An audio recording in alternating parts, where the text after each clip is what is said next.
Bueno, momento de hablar de economía. Para eso recibimos al amigo de la casa, Nicolás Lucich, periodista especializado, para hacer una puesta a punto de cómo comienza el año en materia de economía y qué podemos esperar, ¿no?, para el resto de este 2022. Bienvenido. ¿Cómo están, Lore, May? Un gustazo, como siempre, estar con ustedes. Un gustazo recibirte. Bueno, haciendo así como una puesta a punto, ¿cómo comienza este año en materia económica? Donde, bueno, había muchos temores a propósito del mercado laboral, que tuvo un repunte, después aumentó un poco más el seguro de paro. Y hay algunas incertidumbres claras, ¿no? Por ejemplo, con sectores como el turismo. Es cierto.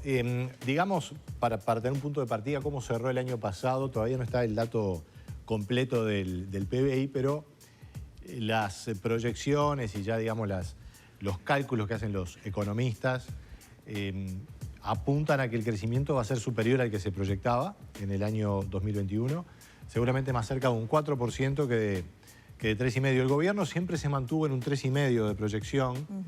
Y bueno, en las últimas semanas incluso el propio presidente de la calle Pou y del Ministerio de Economía reivindicaron eso cuando hace no mucho tiempo atrás había más dudas de que se pudiera llegar a ese nivel. Y la verdad que la economía cerró el año 2021 con un empuje importante que yo creo que se dio básicamente a dos factores.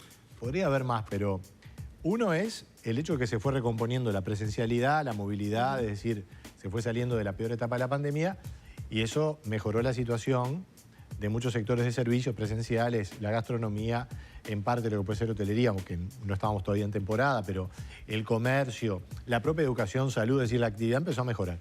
Y además hay un gran empuje del sector agropecuario, que realmente es muy importante en la economía uruguaya y que si bien a veces su visibilidad no es tan alta en esa cotidianidad que podemos tener aquí en la ciudad de Montevideo o incluso en otras ciudades del país, tiene un movimiento, digamos, más silente, más sistémico, pero que va sumando por todos lados, porque aumentó mucho el ingreso por el aumento de precios, aumentó la actividad también, cuando aumenta la faena, aumenta el trabajo, aumentan los fletes, aumenta la provisión de insumos, la energía, todo, y el empuje fue muy grande. Y eso creo que también realmente que ayudó. Cuando uno habla de agronegocio también tiene que incorporar lo forestal, y ahí más allá del empuje reciente hay que ver también lo que es el impacto del proyecto de UPM, que se sigue desplegando, se sigue desarrollando y va sumando actividad.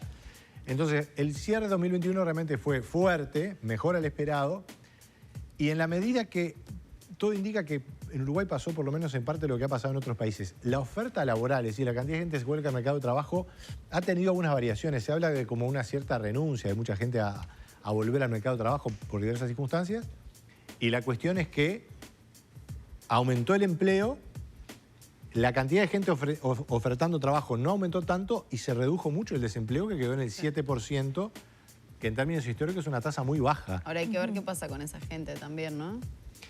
La que dejó de ofertar. Claro, porque ahí puede haber, digamos, de todo tipo de situación. Eso es mucho más estructural. Por eso cuando uno analiza este ciclo y lo que es la pandemia, tanto la baja como la suba, hay que ser muy cauteloso. Además, la gente realmente ha tenido un cambio muy profundo en la vida, ¿no? Consciente o inconscientemente. Sí, sí.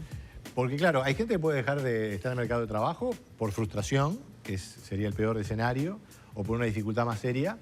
Pero también puede haber jubilación anticipada, decisiones personales, estudio, es decir... Sí, o también que se vuelca al mercado irregular, ¿no? O sea... Pero el mercado irregular está registrado. Está registrado. Es decir, cuando hablamos de oferta de empleo, el INE incluye todo. Incluye todo. Nicolás, sí. Una pregunta que 2x3 te hacemos acá, sí, cuando hablamos de economía. Este impulso, y además un poco apuntando a lo que vos decías, que el sector agroexportador, bueno, viene impulsando, ¿no?, este barco. ¿En qué lo nota la gente ese crecimiento, no? Y ahí pongo en la bolsa el tema del crecimiento salarial. ¿En qué lo va a notar la gente estas mejoras en las expectativas, estas mejoras en los números que se han venido logrando? Bueno, cuando crece el agro y crece la agroindustria, es decir, todo el sector, lo lee la gente que trabaja en el sector directamente.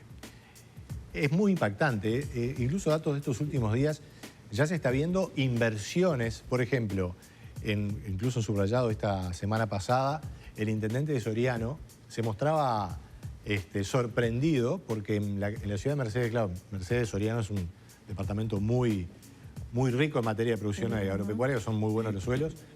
La coincidencia de 4 proyectos inmobiliarios nuevos, que en ciudades fuera de Montevideo es algo bastante poco frecuente. Sí, la primer torre que va a haber en Mercedes. Bueno, viste que en Mercedes en realidad hay una torre que a mí la verdad que no me gusta mucho porque está al lado de la iglesia, es una cosa media extraña, plaza, que por eso sí. tiene muchos años. Bueno, esperemos que esto sea un poco más armónico, pero me refiero, hay impacto por el ingreso, impacto en los trabajadores, 15.000 trabajadores en la industria frigorífica, números similares cuando uno acumula lácteos, raciones, industria molinera, es decir, son miles de trabajadores que están con más trabajo y más ingresos. El acuerdo laboral en el frigorífico, que fue bastante peleado, yo creo que ahí en lo personal podría haber habido una discusión un poco más constructiva, si se quiere, pero bueno, el ingreso está allí. Y después ya los efectos indirectos de esas personas que tienen más ingreso y por lo tanto en su localidad y en su ámbito tienen más capacidad de consumo. Y después hay ingreso de capital que se vuelca a inversiones. Parte de estos proyectos vienen de empresarios del sector agropecuario.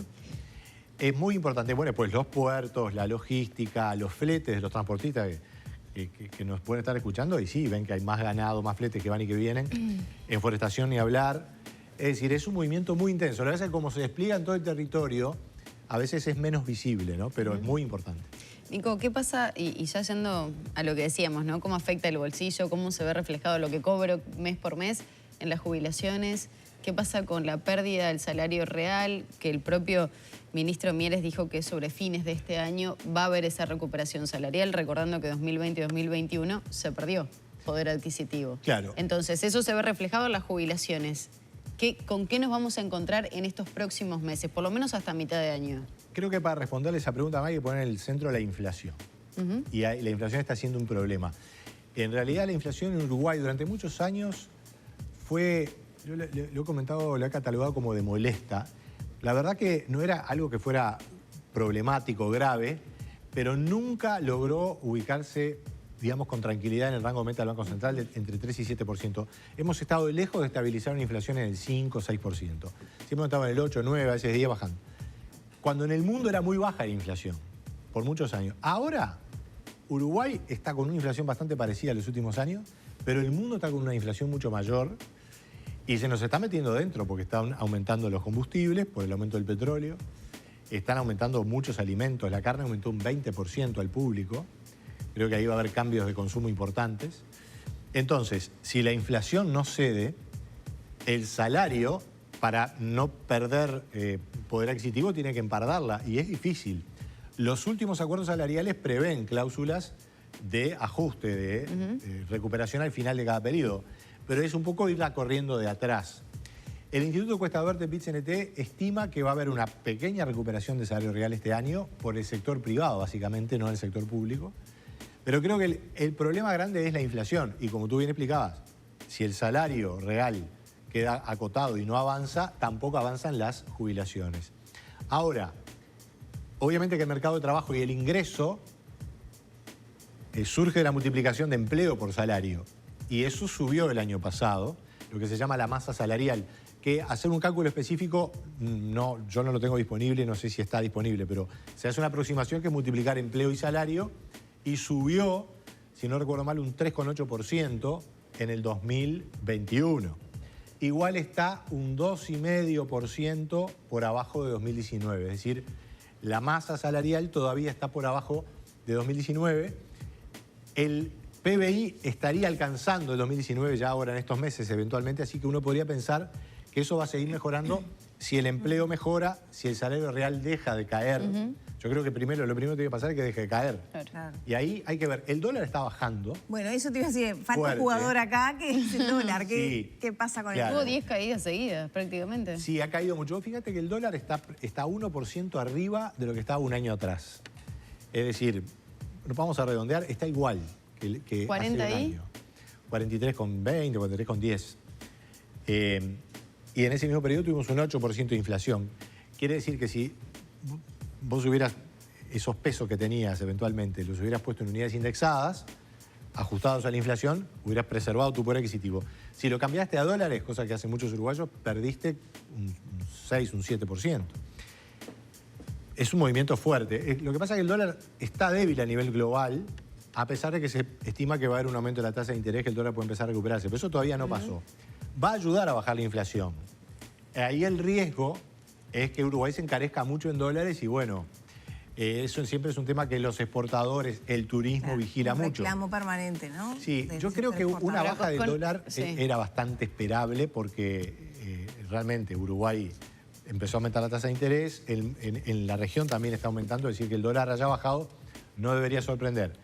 Hay que ver el Banco Central hasta dónde va a dejar esto que siga para no perder, para que no haya un riesgo de pérdida de competitividad, pero va a ayudar a que la inflación baje. No, pensaba en... Tenemos que cerrar. La cuota del banco hipotecario sigue aumentando todos los meses. Si vos tenés la cuota en unidad indexada, te aumenta con la inflación. Por eso es importante bajar la inflación.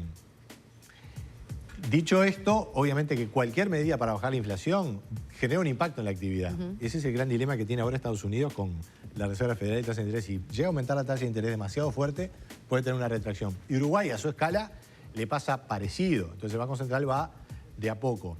Sí, las cuotas indexadas... Porque de a 200 pesos todos los meses a fin de año hace una diferencia importantísima. Bueno, ni hablar. Y además ahí está el tema del ajuste salarial. Si tu ajuste salarial es igual a la inflación, podés ir siguiendo la cuota. No lo notas tanto. De todas maneras, déjame ser muy enfático en esto. Es muy bueno que esté la unidad indexada trabajando.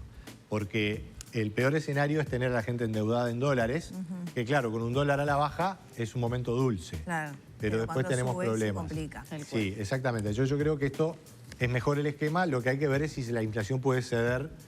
Hay que ver, porque yo no sé si el dólar va a ser suficiente esa baja para compensar el aumento de precios externos que está viendo. Bien. Si alguien tiene algún pesito para ahorrar, unidades indexadas es un buen consejo. Eso, yo viste que se los he comentado a ustedes, mitad y mitad. Por decirlo de una manera así muy sencilla, sin que esto... Si ahora está barato, está bueno comprar dólares.